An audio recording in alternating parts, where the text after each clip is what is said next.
William II, known as William the Good, was succeeded by his aunt, Constance, in 1189.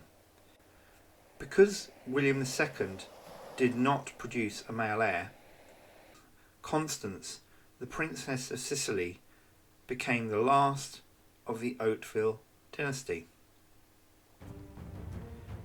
By marrying Constance of Sicily, Henry VI of Germany, of the Hohenstaufen Swabian line, already the King of Germany, Holy Roman Emperor, also became heir to the King of Sicily.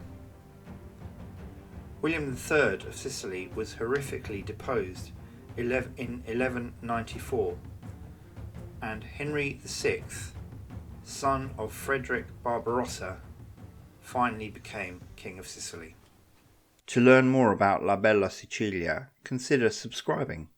Henry VI launched a successful campaign in southern Italy as he attempted to bring it under Hohenstaufen control. He crushed a Sicilian revolt in 1197. Some people were burnt alive, but eventually died in Messina.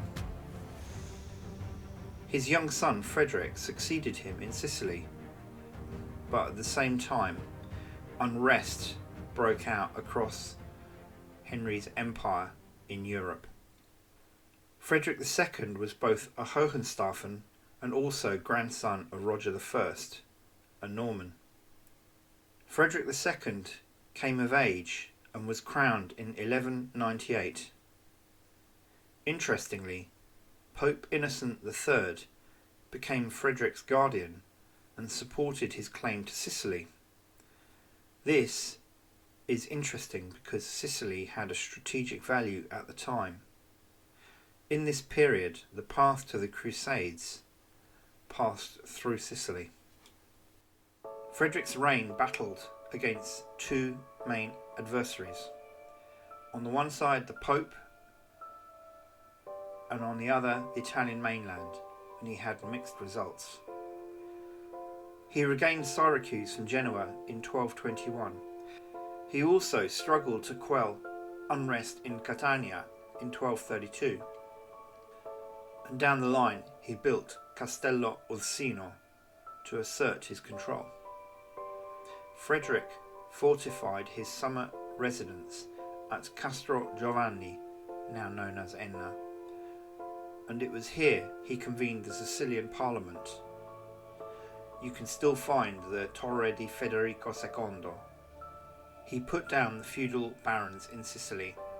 He destroyed unruly strongholds and reintroduced a common Norman law for everyone. At the same time, the local barons and the church managed to gain influence during his reign.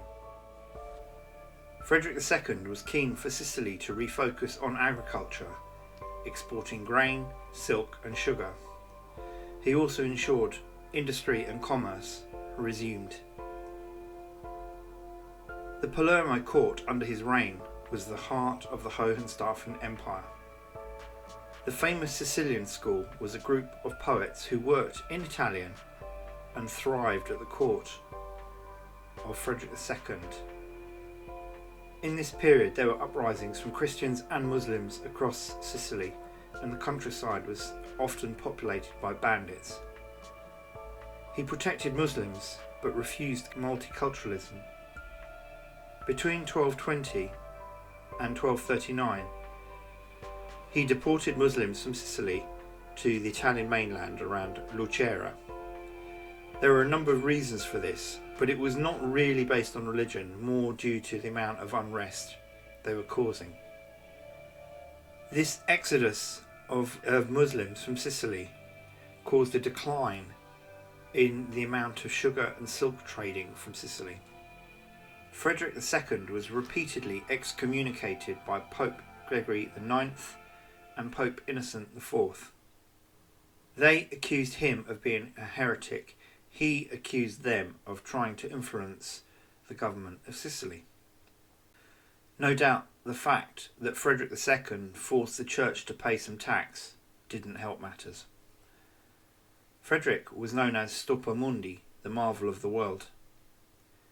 He was a firm ruler, an intellectual, with a deep knowledge of Jewish and Muslim philosophy. He had a keen interest in science and mathematics, art and culture. Frederick II died in 1250, and Sicily began a period of decline. It suffered from unruly barons, civil discord, and his empire began to fragment. Frederick's heir, Conrad IV of Germany, died in 1254 of malaria. This was significant as he ruled the empire, Sicily and Jerusalem. Manfred, King of Sicily, was Frederick's illegitimate son. He was crowned King of Sicily in 1258. Manfred was very cultured and enjoyed art, just like his father. He had other common factors in his life. Popes Alexander IV, Pope Urban IV, all excommunicated him and rejected his claim to Sicily. As Manfred tried to make peace with the Vatican, Pope Clement IV, the French Pope known as Guy the Fat, was having none of it. In truth, neither trusted the other. Having failed to gain the support of the English, Pope Clement IV turned to Charles of Anjou, also Charles I of Naples, the French king, to reassert Guelph interests in Sicily. Charles of Anjou wiped out Manfred and his army at the Battle of Benevento and became King of Sicily in 1266. He also defeated Conradin, son of Manfred, at the Battle of Tagliacozzo. Conradin was jailed in Castel dell'Ovo in Naples and eventually beheaded in public in Naples in 1268. Charles now ruled Sicily and southern Italy, known as Apulia. So ended the Swabian dynasty. The Sicilian School was a group fascinated by literature and philosophy at the court of William II of Sicily. It reached its zenith at the court of Frederick II, who also managed to publish work on falconry. The Sicilian School included Giacomo da Lentini, Cielo d'Alcamo and Guido delle Colonne, who focused on lyric poetry in Sicilian and created the sonnet, a particular form of poetry. If you're interested in the Sicilian School, I've produced more detailed videos on these subjects.